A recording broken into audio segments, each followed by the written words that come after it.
Hi there, Mr. Holcomb here with another episode of The Math Behind the Modules. This is Lesson 3, Linear Functions and Proportionality. So on this classwork example 1, it says, in the last lesson, we looked at several tables of values showing the inputs and outputs of functions. So x is the input, y is the output.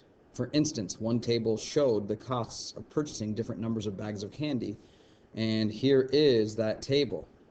So what do you think a linear function is? What would create a linear function? Okay, so if I ask that students, they might say, well, if you graph it, it looks like a line. But more specifically, what we want to find out is if there is a constant of proportionality, if you will. A linear equation, rate of change in a situation that is constant, and when you graph it, it is a straight line. So how do we find out if something has a constant of proportionality? Well, that is C equals, or if it's linear, that's the same as your M, that's your slope. C equals y over x. Your constant of proportionality is y over x. So if I look right here, 1 over 1 and 1.25, put the y on top, so that's 1.25 divided by 1 is simply 1.25. If I cross multiply this, I get y equals 1.25x. So then if I substitute in 2 here, 1.25 times 2 is 250. 1.25 times 3 is 375, and so on and so on. So what we're really doing is we're taking y, so I'll choose this one here. You take a y, and you divide it by x. So 4 goes into 5 once with a remainder of 1. 4 goes into 10 2 times. 4 times 2 is 8, remainder 2, and 4 will go into 25 times. So when I do that, I got that value of 1.25, which is my rate of change. So what you need to do is check all of these and say, well, 10 divided by 8 is 1.25. 8.75 divided by 7 should be 1.25. So you just check a few of those, and then you come to the conclusion that, yes, it is a proportional relationship, therefore it's linear. Okay, so there you have it. Example 2. Walter walks at a constant speed. Okay, so right there. That is the key information right there. We're dealing with C, and now that we know if we're dealing with a linear function, C, our constant speed, is our M, or our rate of change, slope, whatever you want to call it. And it says 8 miles, so this is distance, and every 2 hours is time.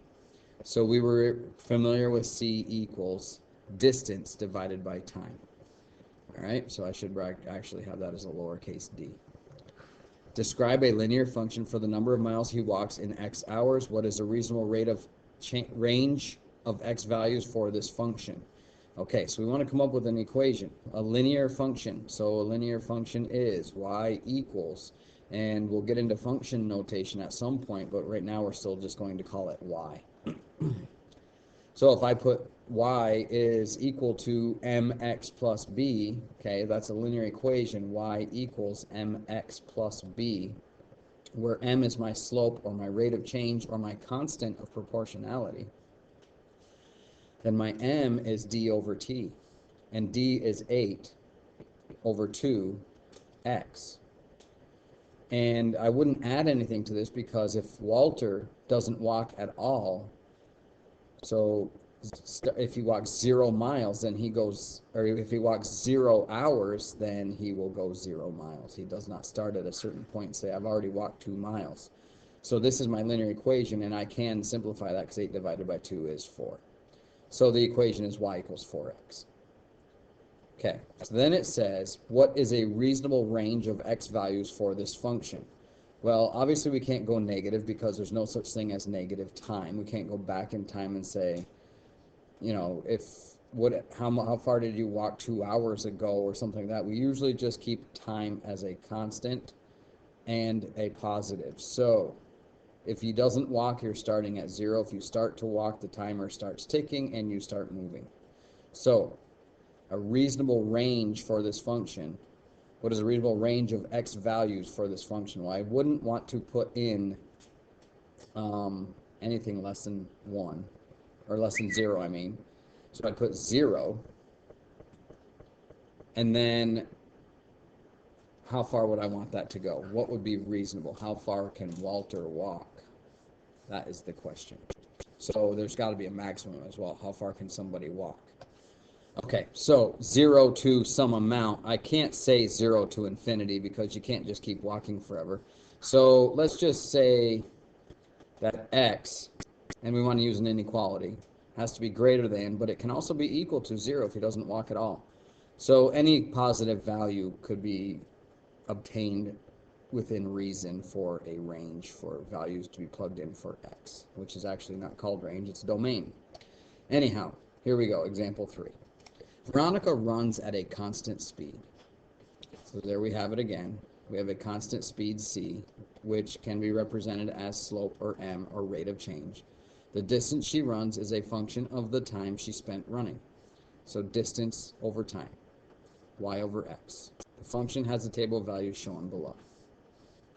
Okay, so since she runs at a constant speed, then we can just look at the first value, where y is 1 and x is 8, and c equals 1 over 8. Well, that's our m, so that is our y over x. So if we cross multiply, we get 8y equals 1x, or just x. And then if we divide both sides by 8, we get y equals, try writing a y there, oops. Try that again. 8 times y is 8y, 1 times x is just x. Divide both sides by 8, and I get y equals 1/8 x. So there's the linear equation. So if 0 minutes went by, then you ran 0 miles. So this means that for every mile, you can run in 8 minutes. That's what that means. Okay, so in this case, where y is the distance in miles, Veronica runs in x minutes, and x comma y has to be greater than or equal to 0. So the x and the y should be greater than or equal to 0. Okay? I wouldn't be able to run negative miles, and I can't run negative minutes. So the x and the y must be greater than 0 or equal to. Okay, example 4. Water flows from a faucet into a bathtub at a constant rate of 7 gallons of water pouring out every 2 minutes. Okay, so we have a constant rate, C, 7 gallons per minute. So this is volume, and this is time. So C equals volume divided by time, which equals y over x, and therefore we have volume, which is 7 gallons over 2 minutes equals y over x. And when we cross multiply, we get 2y equals 7x, and then divide by 2, and we get y equals 7/2 x. Okay, so again here, we can't have negative time, we can't have negative gallons of water. So in this case, our x and our y must be greater than or equal to 0 as well. Now it says the bathtub is initially empty and its plug is in. Determine the rule that describes the volume of water in the tub as a function of time, and that is y equals 7/2 x. If the tub can hold 50 gallons of water, how long will it take to fill the tub? Now keep in mind, time is x and volume is y. So when I take this equation, I'm going to bring it over here. I'll just rewrite it. Y equals 7 over 2x. We're taking 50 gallons of water and substituting it in, and that is our y. So 50 equals 7/2 times x. Now, in order to get rid of that 7/2, to get x by itself, that's what we're trying to solve for, we multiply by the reciprocal, 2/7. So 7 times 2 is 14, 2 times 7 is 14, 14 over 14 is 1x, or just simply x, and 50 times 2 is 100 over 7, and that will then be x equals, 7 goes into 10 once, 7 goes into 30 4 times, with a remainder of 2, 14 and 2/7, and x is time, so that's minutes. So if you have a 50-gallon tub and you turn the faucet on and it flows at 7 gallons per every 2 minutes, it will take 14 2/7 of a minute to fill the tub. Okay, now assume that you are filling the same 50-gallon bathtub with water flowing in at a constant rate of 3.5 gallons per minute, but there were initially 8 gallons of water in the tub. Will it still be about 14 minutes to fill the tub? Well, now our equation's changed. Okay, so the only difference here is will it still take about 14 minutes to fill the tub if there's already 8 gallons of water in it? So the equation's going to be the same, sort of. It's going to be y equals 7 halves. The rate is still the same, y equals 7 halves x, but we're starting at 8 gallons. So we're going to start at 8. That means that we've already got 8 in the tub. So after 0 minutes, if I plug in 0 for x, 7 halves times 0, 0 plus 8, there's already 8 gallons in the tub, and y is the number of gallons. So here's my equation now. And so at 0, we have 8. At 3, so I would substitute this in, y equals 7 over 2 times 3 over 1 plus 8. Y equals 21 halves plus 8. Well, that is 10.5 plus 8, which is 18.5 gallons. And I'm just going to keep doing this. Y equals 7 over 2, and now my x is 6 over 1 plus 8. And this 2 will make that 6, 3. So y equals 7 times 3, which is 21 plus 8. So y equals 29. And that goes here. And then again for 9. So y equals 7 over 2 times 9 over 1 plus 8. Y equals 9 times 7 is 63 over 2 plus 8. Y equals 2 goes into 6, 3 times 2 goes into 3 once, with a remainder of 1, and 2 goes into, so that's 61.5 plus 8, so that'd be 69.5 gallons. And then finally 12. Y equals 7 over 2 times 12 over 1 plus 8. The 2 will make the 12 6. Y equals 7 times 6, which is 42 plus 8. 42 plus 8 is 50. Did I do something wrong here? Yes, I did. Now keep in mind what I'm doing. As time goes by, we should increase. Well, if I go from here to here and then back down, I did something wrong, so I'm going to go check my work. You should always pay attention to what you've done and does it make sense in the context of the problem. So I have 63 halves is not 61 and a half. It is 31 and a half. So y equals 31.5 plus 8. That's 39.8. 39 is between 29 and 50. That makes more sense now. So will it still take about 14 minutes to fill the tub? No, it only took 12 minutes to fill the tub, because there's my 50 gallons. Example 5. Water flows from a faucet at a constant rate. C. Assume that 6 gallons, V, of water are already in the tub by the time we notice the faucet is on. Okay. The information is recorded on the first column of the table below. The other columns show how many gallons of water are in the tub at different numbers of minutes since we noticed the running faucet. Okay. So if we write an equation, okay, so C equals y over x. I can't use 0 here, by the way, because 6 divided by 0 is undefined. I need to go up. I would use this number here, so I'm not using decimals. So my y is 12 when my x is 5. So when I do cross multiply, I get 5y equals 12x. And then when I divide by 5, I get y equals 12/5 x, and or 2. 5 goes into 12 2 times, with a remainder of 2, so it's 2.4x. Okay. Okay, so what we have to take into consideration here is this 6 gallons of water that's already in the tub. So this 6, if I subtract 12, if I subtract 6 from this 12, then that would be 6 gallons went in the tub after 5 minutes. Okay, since 6 gallons were already there and now there's 12, 6 gallons have been added. So what I needed to do there is, instead of having 12 divided by 5, this should be 6 divided by 5, and that would make this 1.2x. Okay, so we can't forget that 6 gallons of water that's already in the tub at this time.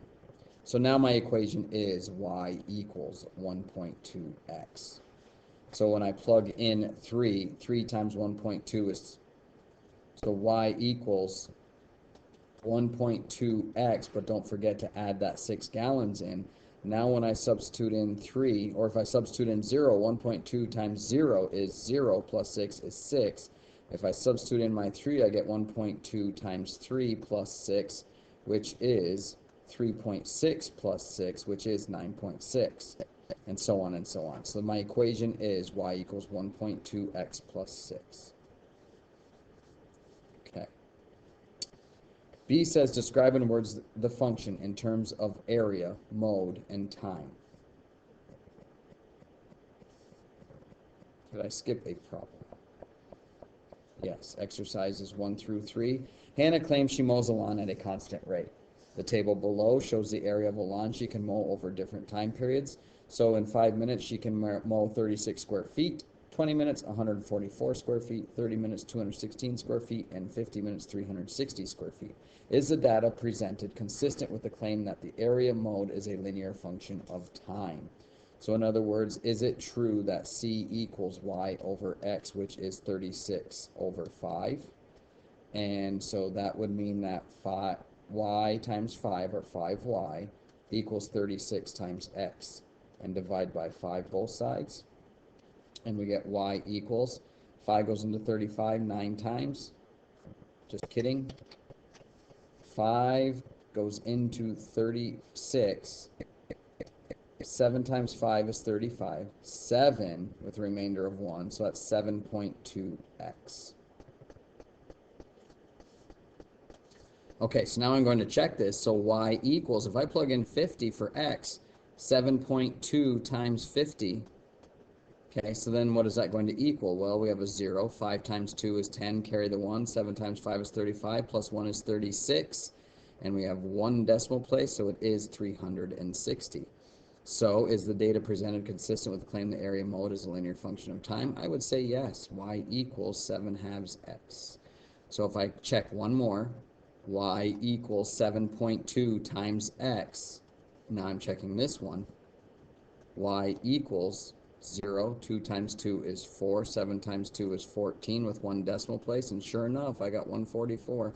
So I would say yes, this is a linear function of time. B, describe in words the function in terms of area, mode, and time.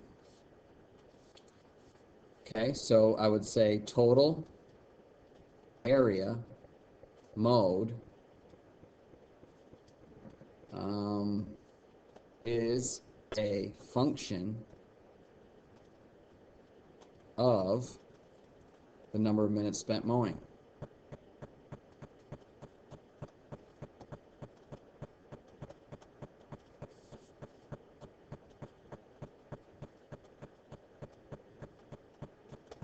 Okay. At what rate does Hannah mow lawns over a 5-minute period? Okay, so if I go back, I have to look at the data again. 5 minutes, 5-minute period, how much did she mow? 36. So at what rate? 36 fifths,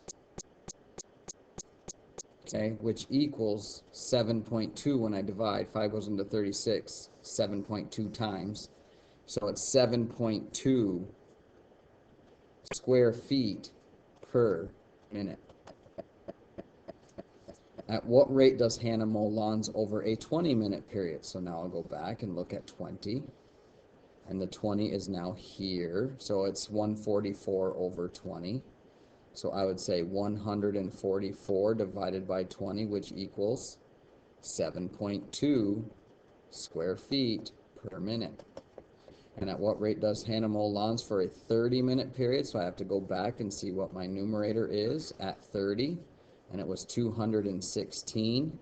So I plug that into here, 216. And 3 goes into 21 7 times. And lo and behold, I get that 7.2 again, feet per, square feet per minute. Feet squared per minute.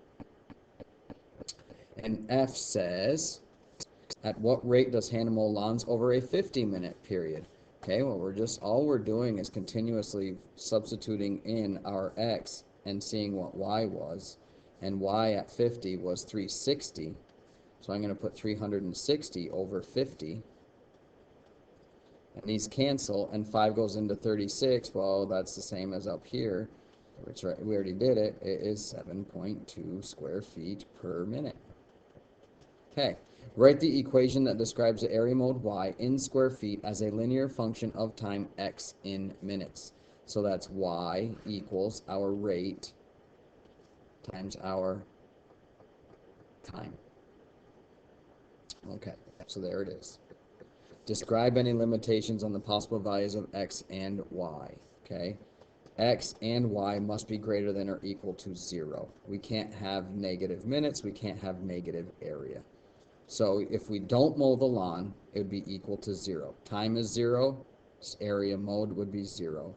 Anything greater than 0 is our range of possible x's and y's. Okay, and we go on and on here. What number does the function assign to x equals 24? That is, what area of lawn can be mowed in 24 minutes? So if I take my equation, y equals 7.2x, substitute in 24, then I get y equals, I'll do it over here, 7.2, 24, 8, 7 times 4 is 28, 0, 2 times 2 is 4, 7 times 2 is 14, and 8, 9, 10, 11, 12, 4, 7, 1 decimal place, 172.8 feet squared. Okay? According to this work, how many minutes would it take to mow an area 400 square feet? So that's my y. So 400 equals 7.2x. So we just take 400 and divide it by 7.2 and solve for x now. These cancel, and x equals, and let me get my calculator for this. Okay. So we're going to take 400 divided by 7.2. 400 divided by 7.2 equals 55.56. 55.56, round to the nearest hundredth here. So 55.56 minutes is what that is. How many minutes? Almost an hour. Okay, number 2, a linear function has a table of values below. The information in the table shows the total volume of water in gallons that flow from a hose as a function of time, the number of minutes the hose has been running. Describe the function in terms of volume and time. So C or M equals y over x.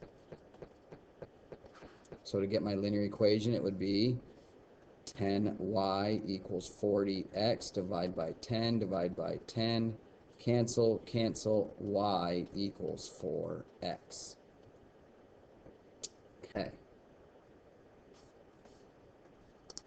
Okay, made a slight mistake there. It's 44, not 40.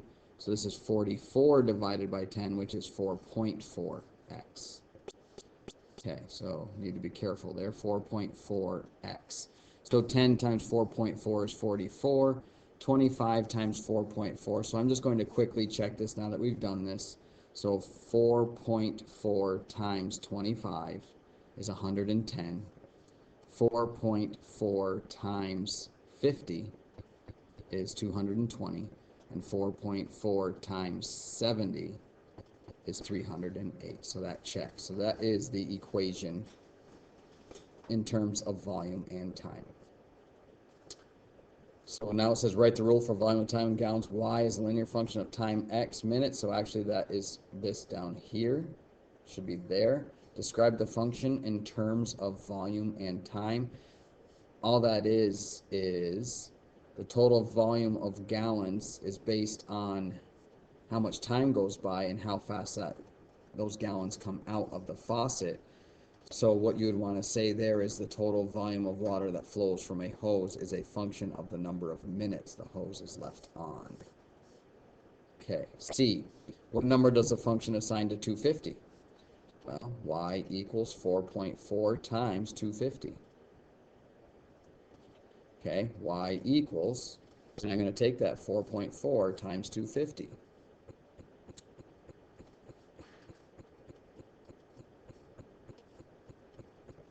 And I get 1,100. And y is gallons. So 250 minutes, you'll get 1,100 gallons.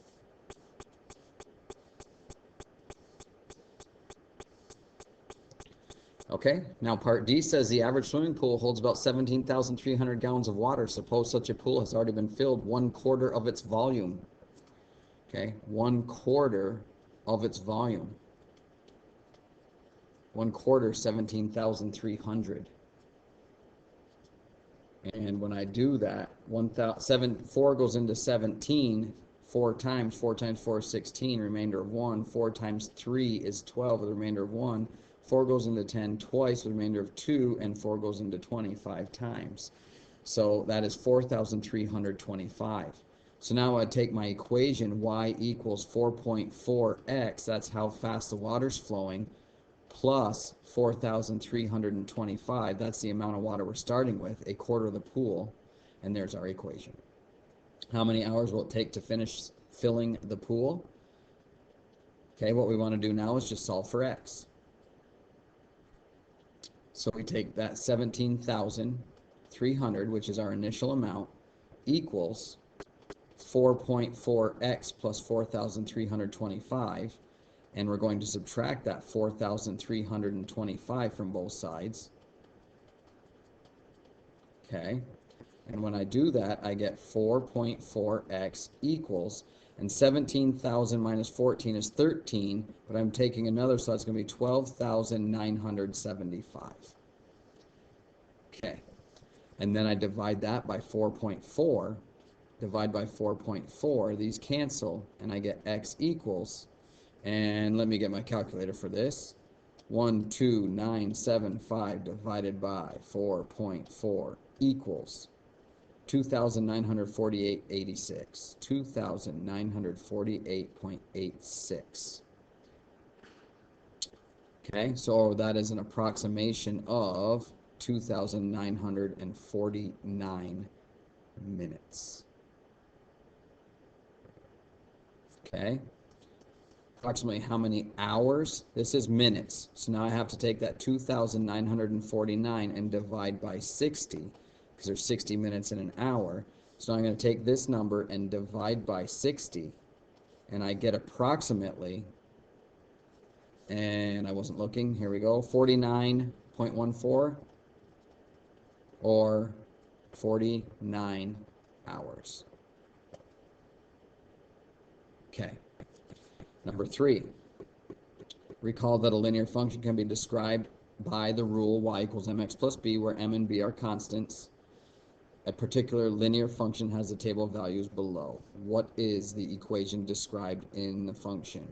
So we want to say y over x equals, don't use 0, 24 over 4, which equals 6 over 1. So y over x equals 6 over 1, cross multiply, and y equals 6x. But at 0, we have an output of 4, so that needs to get added. So when I plug 0 in, 6 times 0 is 0, plus 4 is 4. Okay.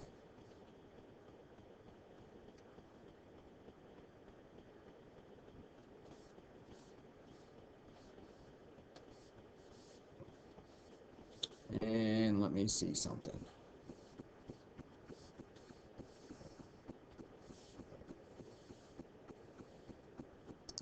Oh, I almost forgot. Okay, so again, this wasn't making sense to me, because then I looked over here and I said, well, 10 times 6 is 60 plus 4 is 64. So what's going wrong here? Okay, I need to remember that when I'm using these values, since I'm starting out at 4, I need to subtract 4 from these values and get 20. So this should be 20 over 4. And when I do that, I don't get 6, I get 5 over 1. So my slope is not 5, or my rate of change is not 6, it is 5. So 5x. So if I plug 0 in, 0 plus 4 is 4. 5 times 4 is 20, plus 4 is 24. 10 plus 5 is 50, plus 4 is 54, and so on. Now they want us to finish filling in this table, so I do 15 times 5. 5 times 15 plus 4. So y equals 15 times 5 is 75 plus 4. So y equals 79. Y equals 5 times 20 plus 4. Y equals 100 plus 4. Y equals 104. And then y equals 5 times 23 plus 4. So y equals 5 times 3 is 15, carry the 1, 5 times 2 is 10, plus that 1 is 11, plus 4, y equals 119. Okay, complete the table using the rule, done. Okay, that is the end of lesson 3. Review the lesson summary and go do your problem set.